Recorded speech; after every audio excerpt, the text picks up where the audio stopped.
ሰላም ጤና ይስጥልን ተመልካቾቻችን እንደምን ዋላችሁ እንደምን አመሻችሁ ከአንከር ሚዲያ ዝግጅት ክፍል ያክብሮት ሰላምታችን እናቀርባለን። ወልቃይት ጠገዴም ጠለምት አካባቢ አንዳንድ እንቅስቃሴዎች እየታዩ ይገኛሉ። የአብይ አህመድ የምስራቅ አፍሪካ አማካሪ አቶ ጌታቸው ረዳ እንደዚሁም የሰላም ሚኒስትሩ በወልቃይት ሁመራ አካባቢ እንደሚገኙ ነው የሰማነው። ተፈናቃዮችን ከትግራይ ወደ ወልቃይት ለማምጣት በሚቻልበት ሁኔታ ላይ እየተነጋገሩ እንዳለ ነው። በአካባቢው ውጥረት እንዳለም ይነገራል። ምን አለ ምን እየተደረገ ነው በሚለው ዙሪያ የወልቃይት ጠገዴ ጠለምት ልሳነ ግፉዓን ድርጅት የህዝብ ግንኙነት ተጠሪ አቶ ቻላቸው አባይን መስመር ላይ አግኝቻለሁ። አቶ ቻላቸው እንግዲህ በዚህ በወልቃይት ጠገዴ ጠለምት ዙሪያ የተለያዩ መረጃዎችን ስንሰማ ቆይተናል። አሁን እነጌታቸው ወደዛ አካባቢ አቅንተዋል ነው የሚባለውና ምንድነው ያለው ወቅታዊ ሁኔታ ምንድነው? ከልብ አመሰግናለሁ ወንድም መሳይ።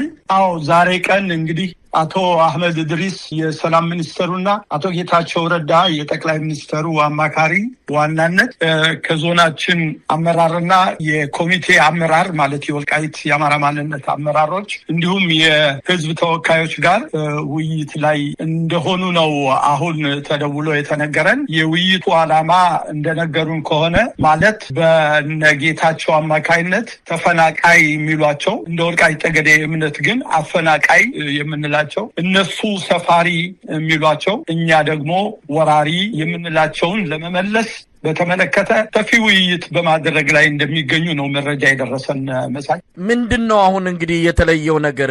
ብልጽግና ጭንቀት ሲይዘው በተለይ ሰሜኖቹ ተያይዘው ሊመጡብኝ ነው በሚል ህወሓት የኤርትራ መንግስት እንደዚሁም የፋኖ ኃይሎችን በጋራ ሊመጡብኝ ነው በሚል እዛ አካባቢ አቅጣጫ ለማስቀየስ ብሎም በትግራይና በአማራ ማህበረሰብ መሀል ግጭት እንዲፈነዳ በማድረግ ፖለቲካዊ ስሌት አስልቶ በዛ አካባቢ በሚፈጠር ደም አፋሳሽ ጦርነት ብልጽግና እድሜውን ለማራዘም የሚያስችል ስትራቴጂ እንዳለው ይነገራልና አሁን ምንድነው ሊያደርግ ያስበው? ከዚህ ጀርባ እነማን አሉ? ምንስ ነው የታቀደው? እናንተ እንዴት ነው ጉዳዩን እየተከታተላችሁ ያላችሁት? አሁን ቀደም ብለህ በተነተንካቸው ጉዳዮች ላይ ብዙዎች እኔም ሳይሆን ድርጅቱ ልሳነ ግፉዓን ድርጅት የሚስማማባቸው ነው። እንደምታውቀው ለረጅም ጊዜ ለ47 ዓመት ያህል በዛ አካባቢ ትግል እየተካሄደ እንደሆነ የወልቃይት ጠገዴ ጠለምት ህዝብ የተቃጣበትን የማንነት አደጋ እንዲሁም የወሰን ጉዳይ ለማስከበር ሰፊ ትግል እየተደረገ መሆኑ ይታወቃል። አሁን ደግሞ ከቅርብ ጊዜ ወዲህ የወልቃይት የአማራ ማንነት ኮሚቴ ተቋቁሞ በህግ ከመንግስት ጋር ቀርቦ የወልቃይት ጠገዴ ጠለምት የአማራ ማንነት ጉዳይ መፍትሄ እንዲያገኝ ጥረት እንዲያደርግ ውክልና የተሰጠው አካል አለ። ነገር ግን አሁን እንዳልከው የብልጽግና መንግስት በወልቃይት ጠገዴ ጠለምት የአማራ ህዝብ ላይ የተጠየቁትን ጥያቄዎች ከመመለስ ይልቅ ትናንትና በወልቃይት ጠገዴ ጠለምት ቀደም ሲልም ከፍተኛ የዘር ማጽዳት ዘመቻ የፈጸሙት አሁንም ደግሞ አሁን በቅርቡ እንደምታውቀው የማይካድራ ጉዳይ ያላለቀ ጉዳይ ነው። እስካሁን ድረስ ሬሳዎቹ አስከሬኖቹ የሄዱበት አልጋ ሁሉ ዝንብ እየወረረው ባለበት ሰዓት እንደገና በተፈናቃይ መልክ እነዚህን ሰዎች አምጥቶ በዛ አካባቢ እንግዲህ ምናልባት በአማራ እየተንቀሳቀሰ ያለ ህልውና ጉዳይ ስር እየሰደደ ፍሬ እያፈራ ለውጤት እየበቃ መሄዱን በመገንዘብ በዛ አካባቢ ደግሞ ሌላ አዲስ በትግራይና በአማራ ህዝብ ላይ ግጭት እንዲፈጠር ለማድረግ ሰፋሪ በሚል ሽፋን እዛ አካባቢ የሆነ ድርጊት ለማድረግ እሱና ከሱ ጋር ትብብር ያላቸው ሰዎች የወልቃይትን ጥያቄ ወደ ጎን ጥለው ህዝብ ያልጠየቀው ያለ ህዝብ ፍላጎት ሌላ ህዝብ እንደገና ትናንት የገደሉትን ሰዎች በማስመጣት ሌላ ማይካድራ ሌላ ክርክር እንዲነሳ ጥረት እየተደረገ ይገኛል። እኛ ይሄ በጣም አሳስቦናል። ህዝባችንም ሌትና ቀን እየደወለ እኛ ለውጤት ያበቁናል የምንላቸው መሪዎች ሳያማክሩን ሳያናግሩን አሁን ምን እየተደረገ እንደሆነ አናውቅም። ይራሱን ብሎ ደግሞ አቶ ጌታቸው ረዳና የፍትህ ሚኒስተሩ መጥተው እንደገና ይሄንን ነገር ያለ ፍላጎታችን በስደተኛ መልክ ሌላ እልቂት እንዲፈጸም ጥረት እየተደረገ ነውና እባካችሁ በውጭ ያለው የአማራ ማህበረሰብ ጥሪያችንን አሰሙልን፣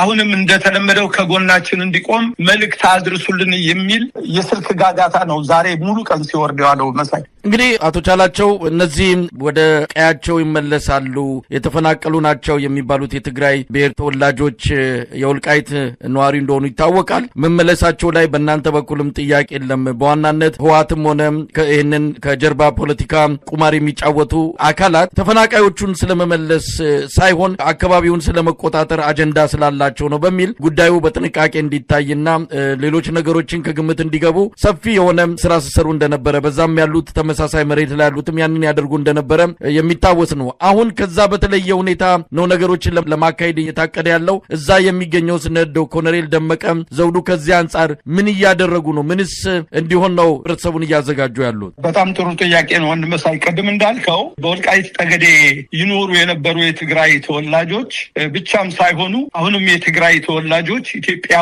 ኢትዮጵያውያን የሆኑ አሁንም ቢሆን ወልቃይት ጠገዴ፣ ጠለምት በአጠቃላይ የኢትዮጵያ ግዛት በሌላ ደግሞ የአማራ ጥንታዊ መሰረት መሆኑን አምነው የሚፈለግባቸውን ግብር እየከፈሉ የሚኖሩ የትግራይ ተወላጆች እንዳሉ እናውቃለን። አሁንም ቢሆን ምናልባት በሌላ ምክንያት ወልቃይትን ጥለው ወደ ቀያቸው የነሱ ትግራይ ነው እንግዲህ ወደ ትውልድ ሀገራቸው ወደ ትግራይ ይሄዱ እንደገና መምጣት የሚፈልጉ ከሆነ ወደ ወልቃይት በዛ ላይ እኛ ምንም እንትን የለንም እያልን ያለነው ግን የነሱ መምጣት አለመምጣት ሳይሆን በትግራይ ነጻ አውጪ ድርጅት የተፈናቀለ የወልቃይት ህዝብ ስፍር ቁጥር የሌለው ህዝባችን አንተ እንደምታውቀው ሱዳን፣ አውሮፓ፣ አውስትራሊያ፣ አሜሪካ ድረስ አለ። በየአረብ ሀገሩ፣ በየሊቢያው፣ በየእስር ቤቱ ስፍር ቁጥር የሌለው ህዝባችን አለ። ይሄንን ህዝብ ለማምጣት መንግስት ጆሮ ዳባ ልበስ ብሏል። አሁን ቅድም እንዳልከው ከዚህ ከትግራይ ተፈናቃዮች በሚል መንግስት ሊሰራው የፈለገ ድራማ የአማራውን ጥያቄ ወደ ጎን አድርጎ ይህንን ህዝብ ማምጣቱ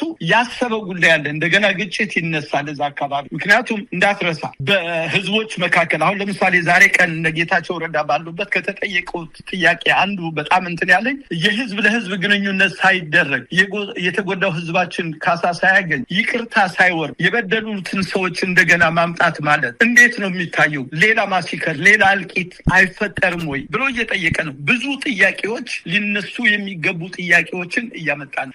መንግስት እዛ አካባቢ መረጋጋት እንዲኖር የፈለገ አይመስልም። ስለነ ኮሎኔል የጠየቀው ጥያቄ አሁን በነ ኮሎኔልም በሁለት የተወጠሩ ነው።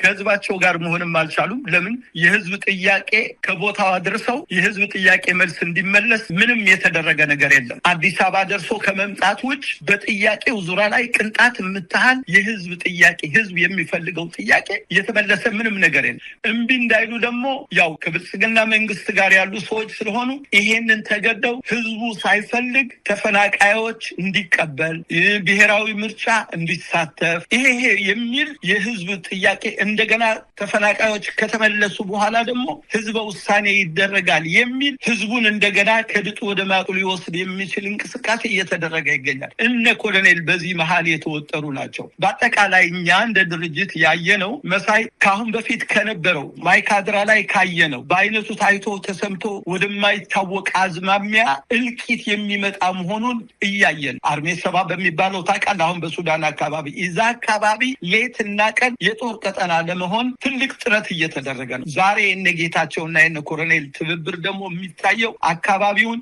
እንደገና ቀጠናውን ወዳልተፈለገ ግጭት የሚያገባ በዛ አካባቢ የሱዳን ጉዳይ አለ። በዛ አካባቢ ያለው እንቅስቃሴዎች እያየሆን ከጎረቤት ሀገሮች ያለው ሰላም መንግስት በአጠቃላይ ምን እንደሚሰራ ስለማያውቅ የአካባቢያችን በመጠኑ ሰላም የነበረውን እንደገና ወደ ጦር አውድማ ለመውሰድ ሰፊ እንቅስቃሴ